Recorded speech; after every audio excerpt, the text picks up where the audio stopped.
si tu évolues dans le domaine du business ou dans le marketing de réseau, il va falloir que tu développes des compétences rapidement et de façon facile. Et aujourd'hui, je vais te partager 10 principes qui vont te permettre de développer une compétence rapidement.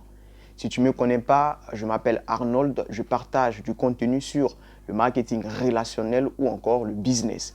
Alors n'oublie pas de t'abonner sur le contenu qui t'intéresse. Premièrement, choisir un projet qui t'intéresse. Il faut que tu choisisses un projet qui t'intéresse vraiment. Il faut comprendre que dans le domaine des affaires, tout ce qu'on fait a trait à la vente.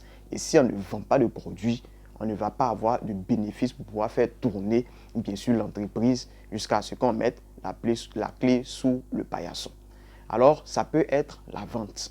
En deuxième position, c'est de concentrer ton énergie sur une seule compétence. Par exemple, tu te concentres que sur la vente, comment vendre des produits à un client qui sera en face de toi. En troisième position, c'est de définir un niveau de performance cible.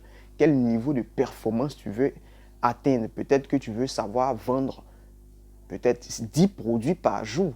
Donc, c'est ce niveau de compétence que tu veux atteindre. Donc, tu vas fixer cette barre au-dessus là. En quatrième position, c'est de décomposer la compétence en sous-compétences.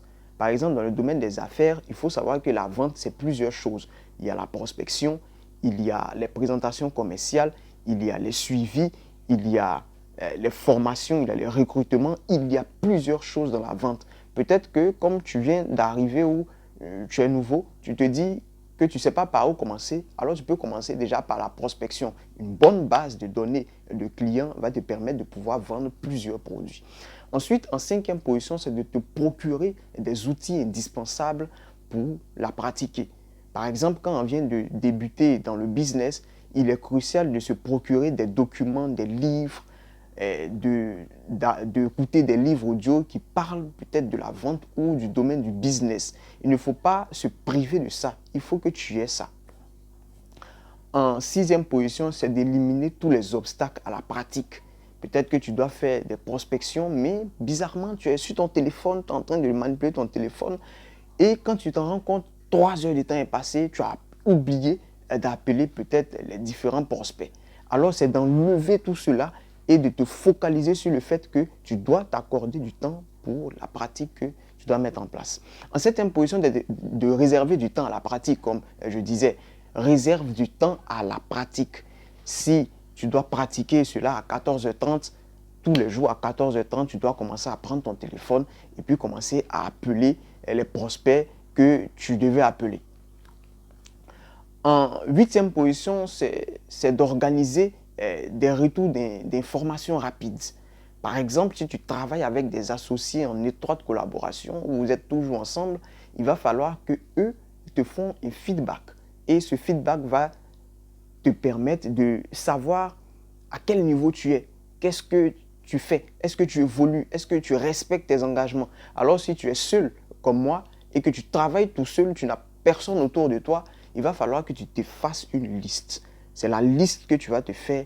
Tu vas voir la liste le matin, le soir, tu vas t'évaluer pour savoir si tu as vraiment fait ce que tu t'étais dit que tu allais faire. C'est en fonction de ça que tu sauras si tu es en train d'avancer ou tu es en train, bien sûr, de reculer. En neuvième position, c'est de pratiquer ton truc à tout moment. Cette nouvelle compétence que tu es en train de développer, prends le temps de le faire à tout moment. Même si tu t'es donné à 14h30 tous les jours pour faire des appels de prospection, même si tu peux faire ça à 19h encore, à 15h, à 18h, fais-le. Fais des appels de prospection. Cela va te permettre d'être à l'aise lorsque tu fais des appels de prospection. Et en 10 pour terminer, c'est de miser sur la quantité et de laisser de côté la qualité. La qualité viendra ensuite. La qualité vient à celui qui fait, c'est-à-dire dans le karaté, on dit on n'apprend pas 12 000 coups, mais on apprend 2 coups et on le fait 12 000 fois. Ce qui nous permet d'avoir une certaine quantité de coups qu'on va donner et ça va nous permettre d'atteindre une certaine qualité de coups. Donc, concentre-toi sur la quantité d'appels de prospection que tu vas faire. Et le reste, tu vas voir que la qualité viendra tout seul. Alors, si cette vidéo t'a plu, n'oublie pas de t'abonner pour ne pas manquer les prochaines vidéos. À bientôt.